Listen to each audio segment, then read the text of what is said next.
Entramos en el matrimonio, ¿os parece bien? Capítulo 7. A Pablo le han escrito, y lo que yo os daría todo el oro del mundo por saber cómo le formularon esta pregunta. Porque Pablo dice, en cuanto a las cosas que me escribisteis, y resulta que yo no tengo las cosas que le escribieron. Intuyo lo que le pudieron decir, pero me llevo una terrible sorpresa. En cuanto a lo que me preguntasteis, bueno le sería al hombre no tocar mujer. Quiere decir Pablo que el estado perfecto es el celibato. Que nadie se case, porque es mejor no casarse que casarse, ¿verdad? No, que va, hombre, que va. El apóstol no está contradiciendo lo que la Biblia dice. Un día el Señor Dios Creador observó que en el huerto de Edén había un elemento de la raza humana y estaba ¿cómo? Solo. Y el Señor miró a Adán. No tenía una mujer que lo tentara por allí, de modo que no podemos pensar que era malo por algún tipo de tentación. Simplemente el Señor dijo, ¿sabéis qué le pasa a este hombre? ¿Por qué es malo que esté solo? Porque no tiene con quién dialogar. Y Dios le hizo, construyó, dice el hebreo, una mujer para él, para que fuera su ayuda idónea. ¿Sabéis qué significa ayuda idónea? Pues la que te limpia los zapatos, te plancha los pantalones, te hace la comida, te hace la cama y además de vez en cuando admite una bronca tuya. ¿Esta es la ayuda idónea? No, señor. Ayuda idónea en el hebreo significa alguien igual a ti con quien puedes administrar y dialogar los asuntos generales de la vida. Porque cuando Dios ordenó la acción de gobierno en el mundo, no la ordenó solo al hombre. No, señor. Lo ordenó al hombre y a la mujer. Y cuando tiene a los dos dice, enseñorearos de la tierra, siempre plural, sojuzgar la tierra, gobernar la tierra. ¿Qué le pasaba al pobrecito Adán? ¿Qué haré yo aquí de este árbol? ¿Lo podo o no lo podo? Bueno, es un ejemplo que estoy poniendo, Pues no sé. Voy a hablar con el león.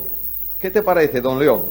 ¿Podo el árbol o no lo podo? Y el león le diría algo la cabeza. No entiendo. No. Voy a hablar con otro. Y a lo mejor alguno respondía en su lenguaje y habrá dicho, no te entiendo. Bueno, vale. Y de pronto Dios le pone una persona que dialoga con él y que toma decisiones con él. ¿Entendemos eso? Pero vamos a ver, señores. ¿No es el hombre la cabeza del hogar? ¿Sí o no? Eso no es. Sí. ¿Y qué significa ser cabeza de hogar? Jefe, ¿con cuántas estrellas quieres que lo pongamos? 3 estrellas de 4 puntas te llegan, capitán general con mando en plata. Bueno. La cabeza significa sobre todo responsabilidad. Dios no le va a pedir a la esposa responsabilidad sobre lo que va al hogar. ¿A quién se lo va a pedir? Al marido. Claro, a veces decimos que el hombre es la cabeza, la mujer es el cuello. Luego la cabeza va para donde quiere el cuello. Y líbrete Dios de que ese cuello tenga tortícolis un día, porque vas apallado. Ese día vas doblado todo el día. Eso seguro, por muy cabeza que seas. Bueno, lo que está diciéndome aquí el apóstol Pablo es que no sabemos por qué causa. Pablo dice, en la situación de ahora, y esto lo vamos a aclarar cuando lleguemos a un versículo, versículo 26 de este capítulo. ¿Queréis leer, por favor, el versículo 26? De manera que Pablo está dando una respuesta por un entorno que hay que yo no sé cuál era. Hay ahí una necesidad que apremia. Por tanto, dice Pablo, en razón de eso, le es bueno al hombre quedarse sin tocar mujeres, es decir, sin casarse. Este es un hebreo que habla, El idioma hebreo tiene pocas palabras, muchas ideas. El griego tiene pocas ideas, muchas palabras. Y aquí es un hombre que piensa en hebreo y escribe en griego. De manera que cuando dice, bueno fuera al hombre no tocar mujer, sería mucho más fácil para un griego decir, bueno sería a este individuo no casarse. Pero, siempre hay un pero. A causa de las fornicaciones, que cada uno tenga su propia mujer, y cada una tenga su propio marido. Como quiera que la tentación está ahí, y no todos tienen el don de continencia o de abstinencia, no le ha sido dado ese don. Por favor, no es un don del Espíritu para el ministerio de la Iglesia, es un don natural. Cristo dice, el que tenga el don, tal, bueno. Por tanto, el que no sea capaz de vivir sin una mujer, ¿qué debe hacer? Casarse. Bueno, alguien dice, vaya valor que le da Pablo al matrimonio. No es esto, por favor, no es esto. La mujer no es necesaria solo para una relación íntima, ¿eh? Eso es lo menos importante. La mujer es la ayuda idónea, la mujer es lo bueno que el hombre alcanza, es decir, el complemento ideal para el hombre. Hay muchísimas cosas. La mujer es la madre, la mujer es la persona equilibrada y de equilibrio dentro del hogar, la mujer es la que tiene el sexto sentido en el matrimonio que pone dulzura cuando hay lío. Ay, por favor, dadme gracias, señoras, hacedme favor. Pero además de todo esto, también por causa de las tentaciones es bueno que el hombre esté casado. Ahora viene algo importante. Fijaros que escribe Pablo hace 2000 años. ¿Y por quién empieza la responsabilidad en este capítulo? Con el marido. Dice, el marido cumpla con la mujer el deber conyugal. Resulta que la relación íntima en el matrimonio, Pablo la considera como una, ¿qué? Obligación. El marido cumpla con la mujer. Y la mujer también con el marido. Porque la mujer no tiene potestad, es decir, derecho exclusivo sobre su propio cuerpo, sino que el derecho a ese cuerpo, ¿de quién es? Como nos gustaría a los maridos tener un punto aquí, ¿verdad? A pillines, pero no es así. Tampoco el marido tiene derecho sobre su cuerpo, sino la mujer. Ahora, no quiere decir, Pablo, que el marido y la mujer estén permanentemente en relaciones personales íntimas, del calibre que algunos estáis pensando. No, señor. Eso está muy bien para los animalejos por el campo. Pero el hombre tiene encima de la cabeza un cerebro que le permite pensar. ¿Sí? Claro, pensamos muy poco, sobre todo en algunas ocasiones. Pero dice aquí el apóstol Pablo, aquí hay un deber que vincula al marido con la mujer. Yo tengo derecho, momento, yo también. Y aquí está el conflicto, ¿entendéis? Porque la relación en el matrimonio tiene que entenderse desde la única razón cristiana. Ninguno busque... ¿Me queréis decir el versículo? Solamente lo está diciendo Efraín, el resto ha callado. Ninguno busque su propio bien, sino el del otro. ¿O cómo cambia la relación en el matrimonio así? ¿Cambia o no cambia? Naturalmente que cambia. Porque yo como hombre no puedo ser un egoísta que busque solamente lo que me interesa a mí. Tengo que buscar esencialmente el bien de ¿quién? Del otro. ¿Os dais cuenta la diferencia tan tremenda que hay entre la ética cristiana y la ética del mundo? Otra cosa más. Aquí hay un versículo un tanto raro. No os neguéis el uno al otro, a no ser por algún tiempo de mutuo consentimiento para ocuparos sosegadamente en la oración. De manera que aquí la idea que algunos tienen es esta. Un matrimonio le dice a su esposa, mira, marido y mujer, vamos a abstenernos de una relación personal íntima del matrimonio por un tiempo porque necesitamos orar.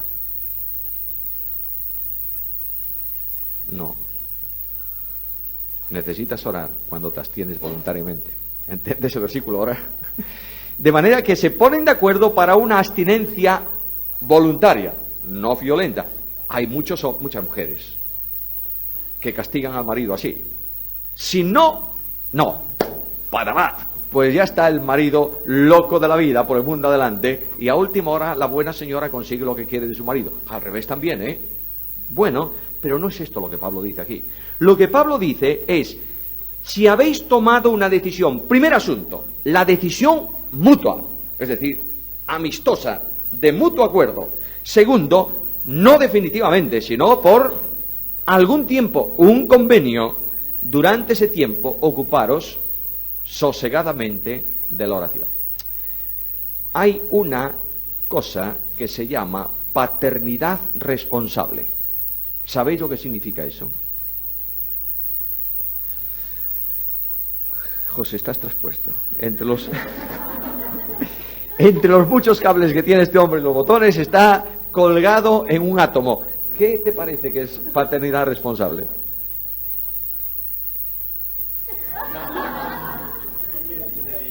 No sé, yo quiero que me digas lo que tú quieras. Tiene tela, claro, marinera. Lo que paternidad responsable significa, ¿tú puedes tener hijos? Sí. ¿Cuántos? Esta es la cuestión. No es cuestión de que tú entiendas el mandamiento, hechice el mundo para ti solo. No. Piensa que hay otros más que pueden ir al mundo también. Paternidad responsable es tener los hijos que el Señor te dé, por supuesto, pero los que tú seas capaz de organizar y colocar adecuadamente en el mundo. Y hay muchos sistemas de evitar la procreación, ¿verdad? En nuestros días, tantos. Químicos y mecánicos. Bueno, ojo con los segundos, Ojo con los segundos. Pero lo que está diciendo Pablo es que también hay un sistema de abstinencia periódica. ¿Sí o no? Si tomas ese acuerdo de hacerlo con tu esposa, dedícate durante ese tiempo a qué? A orar. Porque si no tienes el don de continencia, vas a necesitar mucha oración. Para no dejar que tu cabeza vuele por donde no debe volar, por lo menos la cabeza. Ahora, ahí está el ejemplo de Pablo, para que no os tiente ¿quién?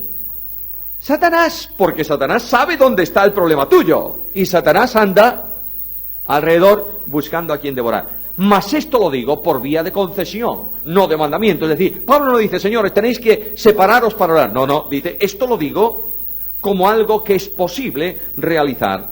Quisiera más bien que todos los hombres fueran como yo. Otro problema que tengo. Pablo, ¿me dejas tu documento de identidad, tu pasaporte, por favor? Soltero, casado, viudo, ¿qué eres tú? Y ahora viene el problema de definir qué era Pablo. Sabéis que algunos os dirán que Pablo era soltero. Muy difícil. Porque os decía uno de estos días, no sé cuándo, que Pablo era miembro del Sanedrín. Y una condición para ser miembro del Sanedrín con derecho a voto, porque había algunos específicos dentro del Sanedrín que no tenían derecho a voto. Pero, ¿Pablo tenía derecho a voto? No, a ver. ¿Por qué lo sabemos? Votó cuando la muerte de Esteban. De modo que era un miembro judicial del Sanedrín. Tenía que ser necesariamente casado. Entonces, ¿qué era Pablo en este tiempo? Viudo. ¿Tenéis alguna razón para decir que era viudo? El sobrino de Pablo.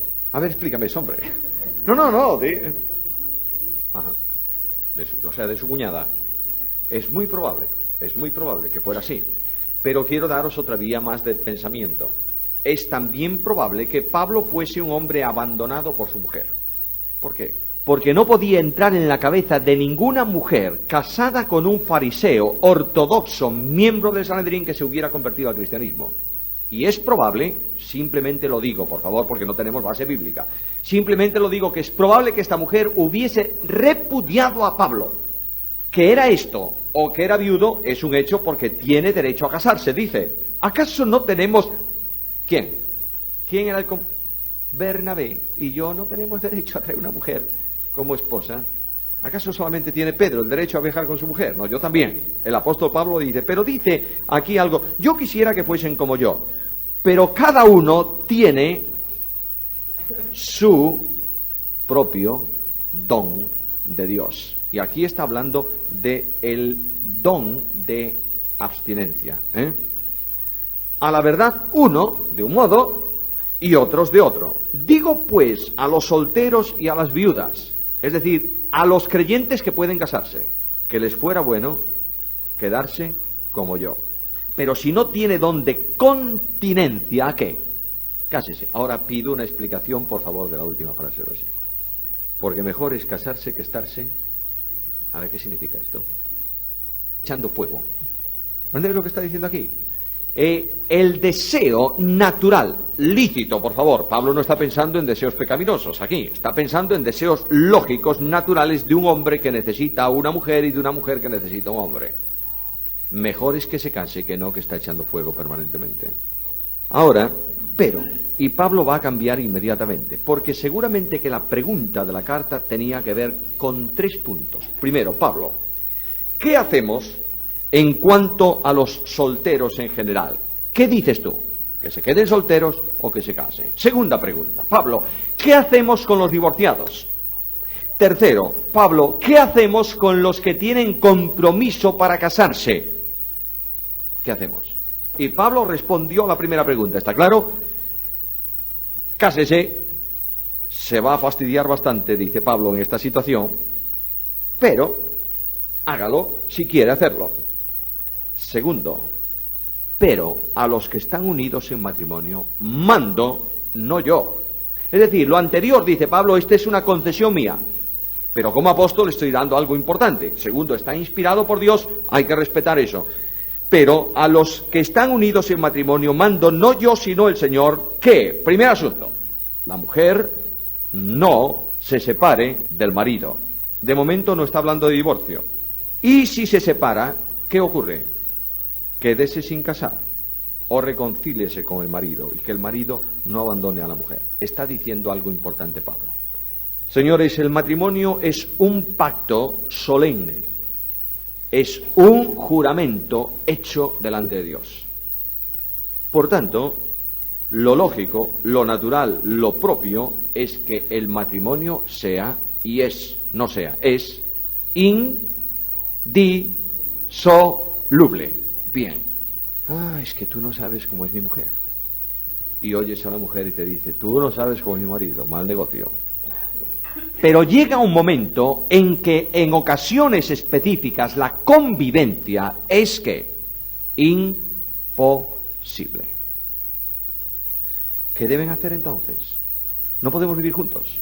Porque, oye, cada vez que yo entro por casa, mi mujer me tira contra la puerta del comedor. Y cada vez que ella entra, yo hago 3/4 de lo mismo. Y aquí va a terminar esto un día, pues oye, como la batalla de las Navas de Tolosa. Y entonces, muy bien, tenemos que vivir en lugares distintos. Pero, ¿qué? Quédese sin casar. Es que no puedo vivir solo. Reconcíliese con el marido. Es una frase ambivalente, tanto vale para el marido como para la mujer. Y a los demás, ¿a quiénes son estos demás? Pues a los demás que no están casados con creyentes. En tiempos de Pablo y en nuestros tiempos hay muchos matrimonios que él o ella se han convertido y el otro no es creyente, ¿verdad? A estos, si algún hermano tiene una mujer que no sea creyente y ella consiente en vivir con él, ¿qué tiene que hacer el creyente? No la abandone. Y si una mujer tiene un marido no creyente y él consiente en vivir con ella, no lo abandone. Notáis que el matrimonio es una institución divina que no tiene que ver con cristianos, tiene que ver con el hombre y con la mujer. De manera que en el caso en que haya un matrimonio de creyentes y de inconversos, el creyente que no es rechazado por el inconverso, fijaros que siempre toma la iniciativa en estas separaciones, en estas roturas, el que no es creyente. ¿Os dais cuenta? En caso de separación, de divorcio, en ese sentido. Muy bien, no lo abandone, permanezcan unidos. Porque Pablo da una razón. ¿Por qué Pablo? ¿Es que acaso él no adora a San Pancracio y yo no? Bueno, es verdad. Pero el marido incrédulo es santificado ¿en quién? En la mujer. Ahora tenemos aquí otro problema, ¿o no tenéis? ¿Tenéis problema en los escritos de Pablo o no? Yo tengo muchísimos. ¿Qué quiere decir Pablo con es santificado? ¿Significa que la salvación tuya se le comunica a tu mujer no creyente o al revés? No, esto no es posible. Si no, todos los cristianos habría una forma de salvar el mundo, que cada cristiano se case con un inconverso, pero esto no lo dice Pablo. ¿Será acaso que la santificación, en este sentido, el incrédulo le confiere favores de gracia al otro, porque son una unidad, los dos son una carne? Tampoco. Lo que está diciendo es que posiblemente la mujer o el marido hacen convivir al otro en una esfera de bendición, en la gracia que no recibe el mundo, que solo reciben los creyentes. A ver si me explico. ¿Yo tengo todas las bendiciones de Dios a mi disposición? Sí. ¿Estoy conviviendo con uno que no es creyente? Sí. ¿Él consiente en vivir armónicamente conmigo? Sí. Entonces, esa serie de bendiciones, resultado de la santificación del creyente, alcanzan también al marido, porque a continuación dice que de la misma forma los hijos serían inmundos, mientras que ahora son santos. ¿En qué sentido? En que el creyente indudablemente conducirá, santo significa separado, ¿verdad? El creyente procurará conducir a su hijo, nacido de ese matrimonio, en una vía ¿de qué? De separación del mundo, ¿o no es así? ¿O es que vosotros, vuestros hijos, ya no hablo de un incrédulo y de un fiel, dos creyentes tienen un hijo, ¿es salvo ese hijo? No, Dios no tiene nietos, solamente tiene hijos. Ese hijo va creciendo, porque ese hijo tiene unas bendiciones y unos privilegios distintos a los del mundo. ¿Por qué? Porque está en casa de creyentes y porque los padres lo orientan en un sentido de vida consecuente con la voluntad de Dios. ¿Es así? Bueno, él tomará su decisión en su momento y en ese momento la santificación será personal para él, pero está viviendo en una esfera de santificación. Yo creo que es lo que dice ahí el versículo. Pero ahora el apóstol Pablo se encuentra con este problema. El incrédulo se separa. Muy bien, muy mal, tristemente. El incrédulo se separa. ¿Y qué ocurre? A ver, lee este versículo 15, por favor. De manera que el incrédulo se separa. ¿Quién abandona? El incrédulo. Muy bien, y como el incrédulo se separa, dice ahí el apóstol Pablo que el hermano o la hermana, el incrédulo puede ser el marido o la mujer, no está sujeto a servidumbre. Ahora sí que tengo otro problema. ¿Qué quiso decir Pablo con esta palabra servidumbre? Ahora viene la labor del intérprete. Algunos dicen, significa que cuando el incrédulo se va, el vínculo matrimonial se ha disuelto y el cónyuge inocente que se quedó sin su mujer o sin su marido está libre para casarse. Bueno, no digo que no sea así, pero lo que sí tengo que decir es que a la luz de este texto no puedo afirmarlo. ¿Entendéis o no? No está sujeta a servidumbre, pero ¿qué quiere decir con eso? Pues yo no lo sé. ¿Tú lo sabes? ¿Hay alguien que lo sepa? No. Entonces tenemos una serie de problemas. Quiero llevaros a una comprensión final en todo esto porque tenemos que llegar a alguna conclusión en relación con el divorcio, ¿no es esto? No hablo de separación, hablo de divorcio. Y la cuestión es que yo no puedo determinar qué es lo que Pablo quiso decir aquí. Lo siento mucho, pero yo no sé qué quiso decir con esto de servidumbre, por tanto, algunos dicen es para que se case, otros dicen que no. Muy bien, yo sigo adelante. Lo único que tengo que tener es paz, porque a paz nos llamó Dios, eso sí que está claro. Sigo porque, ¿qué sabes tú, oh mujer, si quizás harás salvo a tu marido? ¿O qué sabes tú, oh marido, si quizás harás salvo a tu mujer? Y aquí da la impresión de que hay un creyente que el marido infiel o una mujer creyente, que la mujer infiel, cualquiera de los dos, ya me estoy armando un lío de hombres y mujeres. El infiel se quiere marchar y la mujer o el marido se agarra al cuello y le dice, no te vas. Pero oye, si te voy a hacer la vida imposible. Pero no te vas, ¿por qué?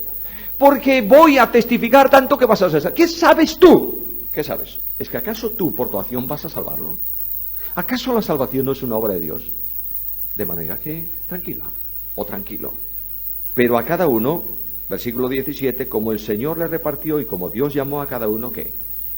Esto ordeno en todas las iglesias. El Señor llama a una persona a salvación. Esa persona es salva en una determinada situación social, de manera que actúe en razón con esa situación social en la que fue llamado. Vamos a ver. Una persona en el mundo se divorcia en el mundo, estoy hablando de mundanos, se casa con otro hombre u otra mujer, voy a poner el caso más grave, divorciado también, en el mundo. Vienen a Cristo, es decir, vienen a la iglesia, se les predica el Evangelio y los dos se convierten. ¿Qué hay que hacer con ellos? ¿Estáis seguros? Pues yo he leído que hay que decirle a la mujer y al marido, ahora tienes que dejar a tu marido y volver a primero. Eso es pecado en la Biblia. Señores, hay un hecho y una posición. ¿Y qué dice Pablo? Así haga. El comportamiento tiene que ver con esa situación, ¿verdad? Seguimos adelante. Fue llamado hoy Pablo para suavizar un poco la tensión del pasaje. Dice, fue llamado alguien siendo circunciso. Quédese circunciso. Sabéis que he leído hace muy poco tiempo que los judíos que se convertían en los tiempos de Pablo trataban de borrar la marca de la circuncisión. Pablo dice, no, tontería. ¿Cómo has sido salvo? Así, quédate. Sigue adelante con eso. Y fuiste llamado incircunciso. No te circuncides. Porque la circuncisión nada es, y la incircuncisión nada es, sino el guardar es decir, la obediencia. Una persona que se haya circuncidado en los tiempos de los hebreos significaba que estaba dispuesto a guardar obedientemente lo que Dios había establecido en su pacto. Y la circuncisión era simplemente la señal externa de una condición espiritual interna. Igualmente el bautismo de agua nuestro, que no sustituye la circuncisión, por favor, es totalmente diferente. Igualmente el bautismo de agua no añade nada, sino que confirma una situación interior.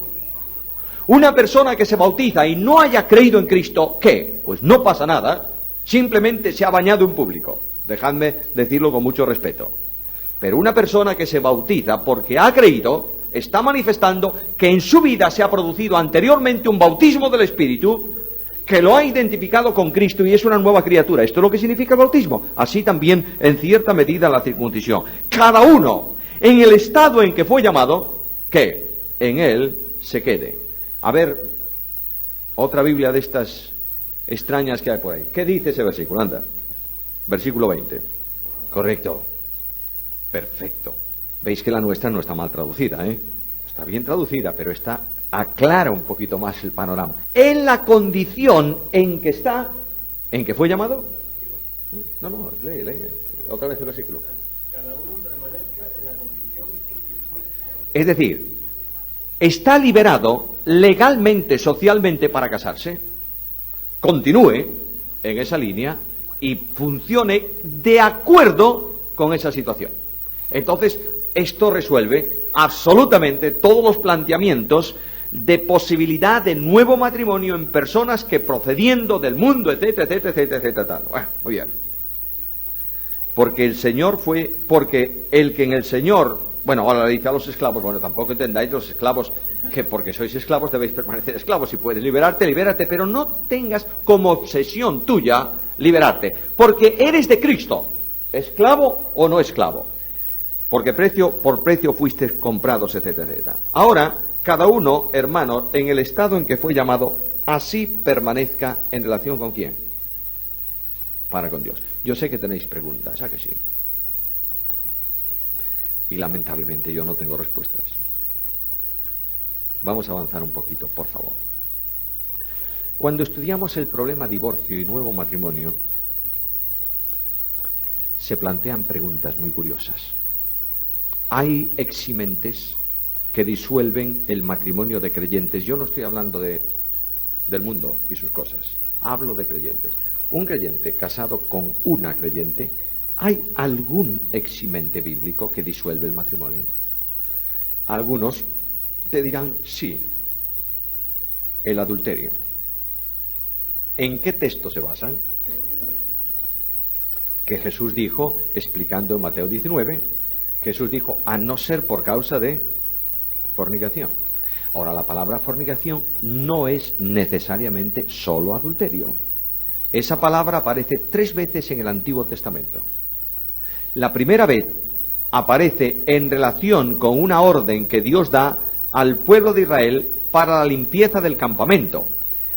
Cada israelita tenía que tener un palo. Y cuando fuese a hacer deposiciones mayores, tenía que hacer un agujero en el suelo, hacer sus necesidades y tapar. Porque si no, eso era abominable, aborrecible, porneia en griego, que traduce esa palabra del hebreo. La segunda vez que aparece en relación con una acción que iban a hacer los babilonios, que llevarían a los hombres de Israel, viejos y jóvenes, caminando con las nalgas al aire. Eso era un castigo aborrecible para aquel tiempo. ¿Veis que utiliza esa palabra asqueroso y, en fin, incalificable? Y la otra vez es lo que Moisés dice cuando establece la carta de repudio, la carta de divorcio. Si hallare algo que no le agradare. Y utiliza la misma palabra. Luego voy a preguntarle a don Moisés, ¿qué quisiste decir con eso? ¿Y qué me responde Moisés? Pero yo le pregunto a Moisés, ¿qué quiere decir para ti fornicación? ¿Y qué tenéis? ¿Tenéis alguna respuesta concreta? No. De manera que yo tampoco sé lo que quiso decir Moisés. Estoy muy mal. No sé lo que quiere decir Pablo con ser libre de servidumbre. No sé lo que quiere decir Moisés. No sé qué quiere decir el Señor. Dudo mucho que Cristo hubiese querido decir una eximente para liberarte, para romper el matrimonio, el adulterio. ¿Sabéis por qué? Porque Cristo dijo, cuando vino al mundo, algo muy serio. Dijo, yo no he venido a abrogar la ley, sino a... ¿Y qué es el castigo que la ley ponía para el adúltero? Luego, no es posible que Cristo, el intérprete de la ley, viniera a decir en su tiempo, por adulterio, libérese. Claro que en el tiempo de Cristo ya no se mataba al adúltero. Aquel fue una tentación para el Señor, pero habitualmente no. Hacía tiempo que no se cumplía eso. ¿Qué quiso decir Jesús? ¿Lo sabéis? Ser sinceros, por favor. No sabemos qué quiso decir. Pues estamos muy mal. Porque si la eximente de adulterio no es causa bíblica seria, profunda, puede ser, si tú entiendes que es muy probable que sea, pero honestamente no tenemos un texto bíblico que lo afirme, ¿verdad que no? No. La causa de deserción, se fue con otro, o se fue con otra, bueno, tampoco tengo un texto bíblico muy serio. Ahora me encuentro con un serio problema. Se produce un divorcio en la congregación. Y entonces yo quiero saber si hay alguna causa que me permita determinar está bien o está mal. Bueno, siempre el divorcio está mal, por favor. Quiero decirlo con toda claridad. Dios aborrece el repudio, lo dice la Biblia. No podemos transigir, permitir, no podemos decir, bueno, es posible que se divorcie. No, no, no, eso es malo. Siempre es malo, pero se ha producido. Primera reflexión, por favor. Cada caso de divorcio es diferente al otro. No tenemos un patrón que diga A, B, C, D, no lo hay. Son circunstancias diferentes. Segunda reflexión. Que no se quiere meter uno en ella demasiado. Yo sé por qué. Pero cuando preguntamos por qué Moisés permitió. Muy bien. ¿Y qué es la dureza del corazón del hebreo? Bueno, y la mujer también era buena con el marido. Mirad, queridos míos, Moisés se encontró con un problema en el pueblo de Israel para el que no había legislación de parte de Dios. Porque Dios había establecido una cosa concretísima en el principio. Primero, el mantenimiento absoluto del matrimonio se establece por Dios para un matrimonio ¿en qué estado? Inocencia absoluta, ¿sí? Muy bien. ¿No había pecado en ellos? No. Segunda cuestión. Dios estableció en su ley que un hombre se casaría solo con ¿quién? ¿Una mujer? ¿Sí o no? ¿Lo tenéis claro? Después Dios dice que el rey no tendrá muchas mujeres. La problemática del pecado produce unas distorsiones tremendas que Dios tiene que reparar, valga la expresión, de alguna manera, aunque no correspondan a su primer propósito. ¿Me estáis siguiendo? Si alguien no entiende, paramos y repito lo que estoy diciendo. Ahora, Moisés se encuentra con un problema en el pueblo que eran estos casos de personas que descubrían entre sí algo que era, yo diría, repugnante para uno de ellos y que era incapaz de permitir una convivencia correcta. ¿Qué hago con esto? Porque si el marido larga a su mujer de casa sin más historias, ¿qué iba a pasar con esa mujer? Pues estaba condenada prácticamente a morirse de hambre, ¿o no? Bueno, y Moisés se pone a pensar y dice, bueno, en este caso voy a autorizar ¿qué? La carta de... ¿Por qué? Porque Dios no le dice a Moisés, Moisés, tú no sabes lo que estás haciendo. ¿Por qué no se lo dice? ¿Sabéis por qué? Moisés era el líder del pueblo de Israel que juzgaba y actuaba en los problemas del pueblo de Israel conforme a las necesidades que se producía, y él decidía lo que había que hacer cuando no había legislación establecida directamente. Ahora, yo voy al Nuevo Testamento y descubro algo muy serio en el capítulo 18 de Mateo. Vamos allá. Los versículos 15 al 20 del capítulo 18 de Mateo, ¿se habla de qué? De la disciplina, ¿sí? Muy bien. Si no los oye ella, versículo 17, dilo a la iglesia. Si no oye a la iglesia, tenlo por gentil o publicano. Y ahora viene algo muy serio. De cierto os digo, que todo lo que atéis en la tierra será atado en el cielo, y todo lo que desatéis en la tierra será desatado en el cielo. Otra vez os digo, que si dos de vosotros se ponen de acuerdo en la tierra acerca de cualquier cosa que pidieren, les será hecha por mi Padre que está en los cielos, porque donde dos o tres se hayan reunido en mi nombre, ¿qué pasa? ¿Sabes lo que está diciendo el Señor? El liderazgo de la Iglesia, frente a un problema que no tiene legislación bíblica, tiene que tomar una, ¿qué? Decisión. Puede ser que tú tomases otra diferente, ¿verdad que sí? Lo que tienes que hacer es respetar la decisión de esos líderes de la Iglesia, que habiéndose reunido y orado en la presencia del Señor, dicen sí o dicen no. Claro, lo que no pueden decir los líderes de la Iglesia a un matrimonio que viene de creyentes a visitar a los ancianos de la iglesia y dicen, me llevo muy mal con mi marido y yo me llevo muy mal con mi mujer y tal, los ancianos se reúnen y dicen, bueno, lo mejor es que esta se case con aquel y él. Eso, por favor, eso es absolutamente contrario a la Biblia, ¿o no?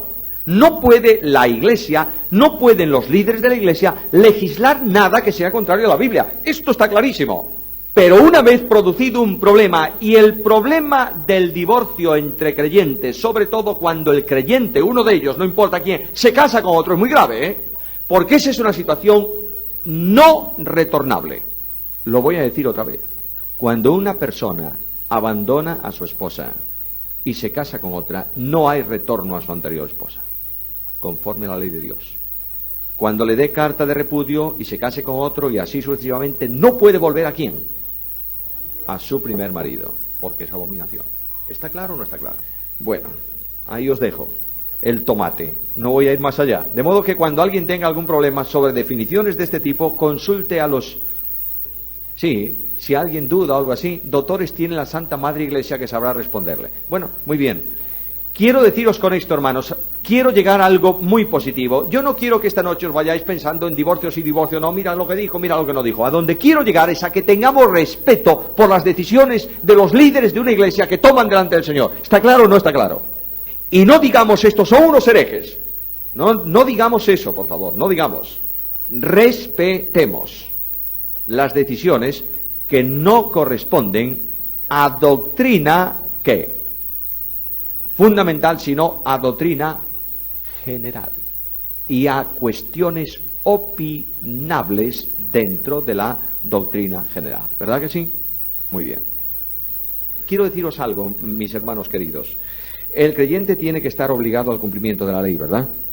En España, cuando se produzca una separación entre un marido y una mujer, creyentes tienen necesariamente que acudir a las leyes para que no se produzca, ¿sabéis lo qué? Abandono de hogar. Hay que ir necesariamente. Una cosa es la separación. Otra cosa es que, además de la separación, tú promuevas un expediente de anulación del contrato. Esto es serio, ¿eh? Porque el creyente no ha prometido fidelidad delante del juez. Ha jurado fidelidad delante de ¿quién? Delante de Dios. Ahora, dejadme reflexionar una cosa más, por favor. El perjuro habitualmente no es creyente. Lo digo de nuevo, o no hace falta. Quien perjura, quien jura en falso, no es creyente. El creyente, dice Cristo, no necesita jurar. Ahora, si jura, todavía más. ¿Sí? ¿Qué es el matrimonio, por favor? Un juramento sagrado. Lo dice la Biblia, no lo digo yo, ¿eh? La Biblia en el libro de Proverbios, entre otros sitios, dice que olvida a la mujer de su pacto. Y el pacto matrimonial es un acuerdo de un hombre y de una mujer delante de ¿quién? De Dios, testigo de ese pacto. Por tanto, el que quebranta el pacto es un perjuro. Dudo muchísimo que haya nacido de nuevo. ¿Entendemos esto? Ayer os contaba la historia de ese... Ayer o anteayer, ya no acuerdo cuándo, de las barbas de las asambleas. Ayer. Tenía una mujer que le tiraba las barbas. No se le ocurrió a este hombre separar a la mujer o tirarle a ella los pelos. Era un creyente que sabía lo que significa tener la paciencia de Cristo. ¿Entendéis? Mirad, vivimos en la sociedad de los derechos, ¿sí o no? En nuestra ciudad de Vigo, los bomberos están reclamando derechos. ¿Sabéis qué significa eso? Significa la monda. Sí, significa más. Significa que a la 1:45 de la tarde, en la plaza de mayor tráfico de Vigo, te la llenan de espuma y por allí no pasa nadie. Y claro, se arman unos tapones que ¿para qué? Esto es lo que significa, porque tenemos que derechos. Los míos, los del otro, estos no son derechos. Somos una generación de indocumentados morales.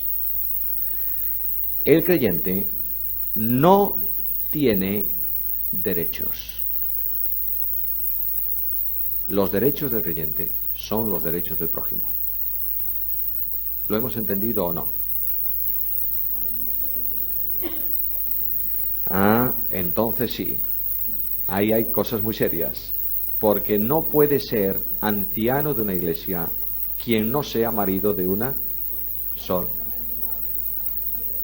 En ministerio. Bueno, si una persona está restaurada a la comunión plena en la iglesia, no tienes razón bíblica para impedirle el ejercicio de su don.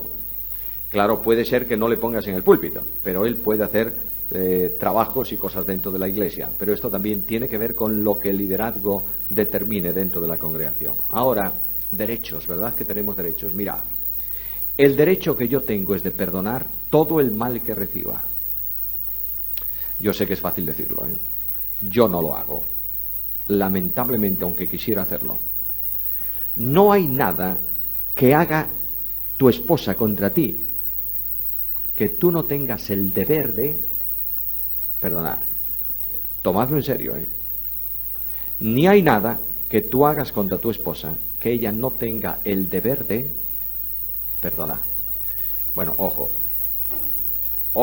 porque con este asunto del perdón hay también la sinvergüencería encubierta, ¿verdad? Cariño, mira, he cometido esta falta, perdóname. Y al otro día, cariño, volví a cometer la falta. Bueno, a ver, oye, ya está bien con la falta, ¿eh? Necesariamente tenemos que perdonar, pero ha de manifestar que la confesión significa volver a hacer las primeras obras, ¿o no? Es decir, reconducirnos al camino. Bueno, no sé por dónde iba, perdonadme, pero ya nos hemos ido por tantos lados. Yo sé que estáis todos reflexionando profundísimamente. ¿Qué os parece si dejamos el final del matrimonio para mañana por la mañana? Es decir, hemos visto los problemas de los solteros. Pablo dice, mira, si puedes estar en razón de las necesidades que apremian, no hoy, pero si no tienes don de continencia, entonces ¿qué tienes que hacer? Cásate. ¿Está bien? Segundo, los casados con personas del mundo, si el del mundo se va, lamentablemente que se vaya. Tú no te separes. Y si te separas tienes que quedarte sin casar o reconciliarte con él. ¿Me permitís añadir una cosita más? Leo una revista de moda. Fulano de tal se ha separado de su mujer. Divorciado. Se ha casado con otra. ¿Siguen siendo buenos amigos? Está bien. Para el mundo. Está bien para el mundo. Un creyente a quien otra persona rompe el pacto sagrado del matrimonio, no cabe amistad. No cabe enemistad, pero no cabe amistad. Porque el matrimonio sería el nivel más alto de amistad posible, ¿o no? Luego no desciendas en tu nivel de amistad. ¿Entendemos eso o no tenemos? ¿Lo tenemos claro o no? Si el creyente actuara así, conforme a la Escritura, perdonaría, procuraría olvidar. Olvidar, ¿sabéis qué significa eso? Perdonamos y olvidamos en el sentido de que no recordamos para juicio permanentemente, pero nadie puede olvidar los hechos de su vida porque están ahí, grabados, pero no los trae para juicio. Pero no es lícita una relación amistosa en una situación de irresponsabilidad y pecado. ¿Lo hemos entendido o no? Bueno, dicho esto, nos vamos. Reflexionad, por favor, sobre este asunto. Y algún día tendremos que dar vamos a proponer a la dirección de la Escuela Bíblica de Verano que los temas de un año introduzcamos un estudio de una semana por la tarde sobre ética matrimonial. ¿Qué os parece? Que yo no la voy a dar. Entonces habrá que traer a alguien experto en ese asunto y yo estaré encantado sentado ahí tomando notas sobre el tema. Es necesario estudiar profundamente estos temas. Pero ¿sabéis una cosa? Vamos a marchar con un corazón positivo. Dios ve nuestras acciones. Caminemos a la luz de Él y seamos santos. Oremos.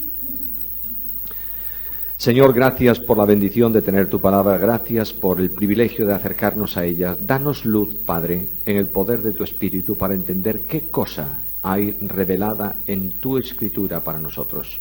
No permita, Señor, que quebrantemos tus mandamientos, pero danos también, junto con el deber de lealtad, la grandeza de un corazón henchido de gracia y de amor hacia los otros. Señor, permítenos utilizar tu palabra como lo que ha sido dada para conocerte a ti. Y nunca olvidemos, Señor, que la gran revelación tuya es precisamente esta. Tú eres un Dios clemente y misericordioso, lento para la ira y grande en misericordia. Ayúdanos a vivir con tu carácter como corresponde a tus hijos. Gracias por todo, en el nombre del Señor Jesús.